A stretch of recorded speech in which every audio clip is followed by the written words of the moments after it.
আসসালামু আলাইকুম, সবাইকে শুভেচ্ছা জানাচ্ছি। মাসুম মাহমুদ দেখছেন ওপেন দ্য ইউটিউব চ্যানেল এবং মাসুম মাহমুদ ফেসবুক পেজ। বেশ কিছু ব্রেকিং খবর আছে আপনাদের জন্য আজকে। গত ২৪ ঘন্টায় ২৩টি বড় হামলা হয়েছে কেবল মার্কিন যুক্তরাষ্ট্রের ঘাঁটিতে। পাশাপাশি তেল আবিব, হাইফা সহ ওই দেশটির গুরুত্বপূর্ণ সেনা এবং গুরুত্বপূর্ণ কৌশলগত যে স্থানগুলো রয়েছে সামরিক বাহিনীর, সেই জায়গাগুলোতে বড় ধরনের হামলার খবর পাওয়া গেছে। কেবল ইরান নয়, এবার যুক্ত হয়েছে ইরাক, হুতি, হিজবুল্লাহ, আল সায়রা সহ বিভিন্ন গ্রুপ। এরা একযোগে এই দেশগুলো থেকে শত্রুকে টার্গেট করে হিট করছে। সবচেয়ে বড় খবর, মার্কিন যুক্তরাষ্ট্রের সেনাবাহিনীর মধ্যে বড় ধাক্কা লেগে গেছে। বলা হচ্ছে এই যুদ্ধে ইরানের কাছে প্রচুর সংখ্যক সেনা হারাবার অভিযোগ আছে এবং এই যুদ্ধে আমেরিকার পরাজয়ের গল্প লেখা হতে পারে, এটিও বলা হচ্ছে। এবং এই যুদ্ধে ইরানের বিরুদ্ধে স্থল অভিযানে যেতে চাইছে না মার্কিন সেনাবাহিনীর একটা বড় গ্রুপ, যে কারণে ট্রাম্প প্রশাসন মার্কিন যুক্তরাষ্ট্রের যিনি সেনা প্রধান র্যান্ডি জর্জ এবং আরো টপ 12 জনের অধিক জেনারেলকে বরখাস্ত করেছেন। পুরো সেনাবাহিনীর মধ্যে এখন লেগে গেছে একটা বড় রকম অস্বস্তি, কি হতে যাচ্ছে। এবং বলা হচ্ছে যাকে সেনা প্রদান করা হচ্ছে তিনি ইরানকে ধ্বংসে সবচেয়ে বড় ভূমিকা রাখতে পারবেন। দর্শক, চলেন আমি এই খবরগুলো আপনাদেরকে একটু ব্যাখ্যা করে জানাতে চেষ্টা করছি। আবু তালহা ভোলা থেকে না, আমির জামালপুর, কোচবিহার, মৌলভীবাজার, ওয়েস্ট বেঙ্গল। দর্শক, শুনতে এবং দেখতে পাচ্ছেন সবাই, কোনো প্রবলেম নেই তো না? মূল যেই ধাক্কাটা আসছে সেটি হলো গত 24 ঘন্টায় মার্কিন যুক্তরাষ্ট্রের 23টি ঘাঁটিতে হিট হয়েছে। বলা হচ্ছে আরব আমিরাতের একটি স্থানে মার্কিন একটি স্ট্রাইক গ্রুপ ছিল, যারা এই যুদ্ধের পরিকল্পনা করে ইরানে বড় আক্রমণ করবে।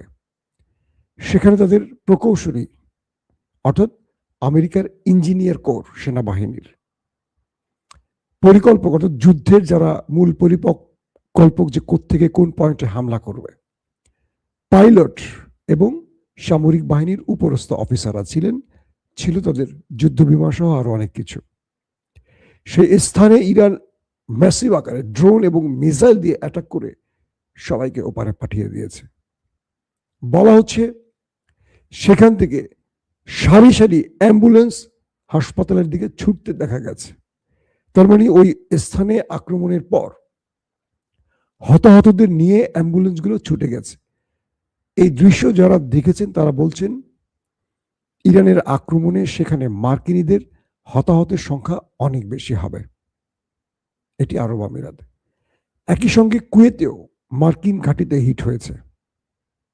পাশাপাশি ইরাক থেকে হুতি, ইয়েমেন থেকে হুতি এবং হিজবুল্লাহরাও একই যোগে আক্রমণ চালিয়ে যাচ্ছে। মার্কিন প্রশাসনের মধ্যে এই মুহূর্তে সবচেয়ে বড় যে অস্বস্তিটা তৈরি হয়েছে সেটি হলো যে সেনাবাহিনী এই যুদ্ধে নামতে চাইছে না। আমরা যে খবরগুলো আপনাদের প্রতিদিন দিচ্ছি আর কি, সেনাবাহিনীর বক্তব্য হলো এই যুদ্ধে জয়ের সম্ভাবনা কম এবং বিভিন্ন গণমাধ্যম মার্কিন যুক্তরাষ্ট্রের তারা বিভিন্ন সেনাবাহিনীর সোর্স দিয়ে খবর প্রচার করছে যে হাজার হাজার ট্রাম্প সেনা ওপারে চলে গেছে, কিন্তু প্রকৃত সংখ্যা গোপন করা হচ্ছে। বলা হচ্ছে যে বিভিন্ন মার্কিন ঘাঁটিতে এত বড় বড় আক্রমণ ইরান করেছে যে সেখানে অজস্র সেনা নিখোঁজ হয়ে গেছে। সেনাবাহিনী বলছে যে আমরা ইরানের বিরুদ্ধে যে যুদ্ধটা করতে যাচ্ছি এটা আমাদের জন্য আত্মঘাতী হবে এবং ইরানের ভেতরে আমরা যে কমান্ডো পাঠাবো বা প্যারাটুপার দিয়ে আমরা ইরানে প্রবেশ করব, এই সেনাদের অনেকেই ফিরতে পারবে না। ইতিমধ্যে মার্কিন যুক্তরাষ্ট্রের পৃথিবী বিখ্যাত প্রতিরক্ষা ব্যবস্থা ভেঙে ফেলেছে ইরান, রাডার সিস্টেম ভেঙে ফেলেছে, প্যাট্রিয়ট থার্ড ধ্বংস করে দিয়েছে। মধ্যপ্রাচ্যে অর্থাৎ গালফ কান্ট্রিতে থাকা আমেরিকান ঘাঁটিগুলো একটাও আর সঠিক অবয়বে নেই, সঠিক চেহারায় নেই, প্রত্যেকটাকে ধ্বংসস্তূপে রূপ দিয়েছে ইরান। মার্কিন সেনারা প্রাণ বাঁচাতে বিভিন্ন হোটেলে মোটেলে বিভিন্ন আরব সিভিলিয়ানদের সাথে মিশে গিয়ে নিজেকে রক্ষা করছে। এই পরিস্থিতির মধ্যে কি করে আমেরিকা স্থল বাহিনী পাঠিয়ে সেখান থেকে নিরাপদে ফিরে আসবে? এই প্রশ্নগুলো সেনাবাহিনীর ভিতর থেকে আসছে। কিন্তু ট্রাম্প কারো কথা শুনছেন না, তিনি শুনছেন ইসরায়েলের বিবির কথা, নেতানিয়াহুর কথা। যখন সেনাপ্রধান র্যান্ডি জর্জ তিনি যুদ্ধের মাঠের সঠিক চিত্র ট্রাম্পকে দেখাচ্ছিলেন যে এই যুদ্ধটা আমাদের লাভের চেয়ে ক্ষতি বেশি হবে, এই যুদ্ধে আমরা খার্ক আইল্যান্ডে নামলে হয়তো ফিরে আসতে পারবো না, এই যুদ্ধে আমরা ইরানের যেই সব স্ট্রাকচারে আঘাত করেছি এর চেয়ে ভয়ঙ্কর জায়গা ইরানের অভ্যন্তরে আছে যেটার কোনো সঠিক তথ্য আমাদের কাছে নেই, এবং আমরা মধ্যপ্রাচ্যের যেসব ঘাঁটিতে অবস্থান করছি সেখানে ইরান আমাদের খুঁজে খুঁজে মারছে। আমরা ইরানকে মারবো কি, ইরান এখন আমাদের খুঁজে খুঁজে মারছে। আমাদের পাইলটরা সিভিলিয়ানদের মধ্যে মিশে গিয়ে নিজেকে লুকিয়ে বাঁচার চেষ্টা করছে, সেখানেও খুঁজে খুঁজে মারছে। অর্থাৎ আরবরা আমাদের সাহায্য করছে না। আমরা ইরানের বিরুদ্ধে লড়ছি, কিন্তু আরব রাষ্ট্র আমাদের পক্ষে থাকলেও জনগণ আমাদের সমর্থন করছে না। অর্থাৎ মার্কিনীরা ধারণা করছে আরবরা হয়তো ইরানকে এই তথ্যগুলো দিয়ে দিচ্ছে যে কোথায় কোথায় আমেরিকান সেনারা লুকিয়েছে, পালিয়েছে। এটা তাদের একটা ধারণা, অনেকগুলো ধারণার মধ্যে এটি একটি ধারণা। কারণ আরবের মধ্যে রাশিয়ান, চীন, টার্কিশ এবং ইরানি এজেন্সিরা কাজ করে। এই চারটি দেশের এজেন্সি কোনোভাবেই চায় না আমেরিকা এই যুদ্ধে বিজয় লাভ করুক। তো ইরানকে তারা সবসময় এই তথ্যগুলো দিয়ে সহযোগিতা করছে, এবং ইরান ইতিমধ্যে আরব দেশগুলোতে তাদের গোয়েন্দা নেটওয়ার্ক অনেক গুণ বাড়িয়েছে, যে কারণে মার্কিনীদের অবস্থানগুলো তারা প্রতিনিয়ত জানছে। পাশাপাশি আরব জনগণ ইরানি গোয়েন্দাদের সহযোগিতা করছে। কোথায় তাদের পাইলটরা, সেনা প্রধানরা, তাদের পরিবার লুকিয়েছে, এগুলো আরবরাই বলে দিচ্ছে, কারণ আরবরা চায় এখান থেকে মার্কিন ঘাঁটিগুলো চলে যাক। হয়তো আরব রাষ্ট্র বা রাজ পরিবার চায় না, গেল একটা ব্যাপার। অন্যদিকে ইরাক থেকে যে আক্রমণগুলো আজকে হয়েছে সেগুলো দেখার মতো ছিল। বলছে যে তারা যতগুলো আক্রমণ করেছে সফলভাবে আক্রমণ করেছে। অর্থাৎ ট্রাম্পের বক্তব্যের পর 24টি মার্কিন ঘাঁটি লন্ডভন্ড করে দিয়েছে ইরান, 23টি মার্কিন ঘাঁটি 24 ঘন্টা লন্ডভন্ড করে দিয়েছে। এই ক্ষেত্রে ইরানের মিসাইলগুলো দখলদার দেশটির মধ্যেও বড়সড় আক্রমণ চালিয়েছে। বলা হচ্ছে তেল আবিব, হাইফা, আশদোদ, কিরাত সামুনা এরকম বহু অঞ্চলে ব্যাপক অ্যাটাক হয়েছে। ইসরায়েলের গণমাধ্যম বলছে সাইরেন আর ইরানি মিসাইলের গর্জনে পুরো শহর থরথর করে কাঁপছে। এত বিকট আওয়াজে ইরানের মিসাইলগুলো শহরে ঢুকছে, তাণ্ডব চালাচ্ছে। বিভিন্ন গণমাধ্যম বলছে 50 লক্ষ ইহুদি জনগণ তারা বাংকারে আশ্রয় নিয়েছে। তাদের পুরো পৃথিবী ভূগর্ভস্থ হয়ে গেছে, এখন মাটির উপরে না মাটির নিচে কবরস্থ হয়ে গেছে। ভূগর্ভস্থ তো কবরস্থ। জীবন বাঁচাবার জন্য একটা দেশের অর্ধেক মানুষ এখন বাংকারে আছে, কল্পনা করেন। তারপরও নেতানিয়াহু এই যুদ্ধটাকে আরো দীর্ঘ করতে ট্রাম্পের প্রতি চাপ বাড়াচ্ছেন। আর ট্রাম্প যতই চাইছেন যুদ্ধ থেকে বেরিয়ে আসবেন, পারছেন না, কারণ ওই যে ইসরায়েল। সেজন্য ট্রাম্প তার সেনাবাহিনীর সেনা প্রধান সহ টপ 12 জন জেনারেলকে বহিষ্কার করেছেন। বিষয়টা কি ডেঞ্জারাস বুঝতে পারছেন? তাদের পেন্টাগনের চিফ পিট হেগসেট তিনি এই তথ্য নিশ্চিত করেছেন, এবং বলা হয়েছে যে নতুন যাকে নিয়োগ দেওয়া হয়েছে সেনাপ্রধান হিসেবে মূলত তাকে দিয়ে ইরানকে জাহান্নাম বানাবার চেষ্টা করছে।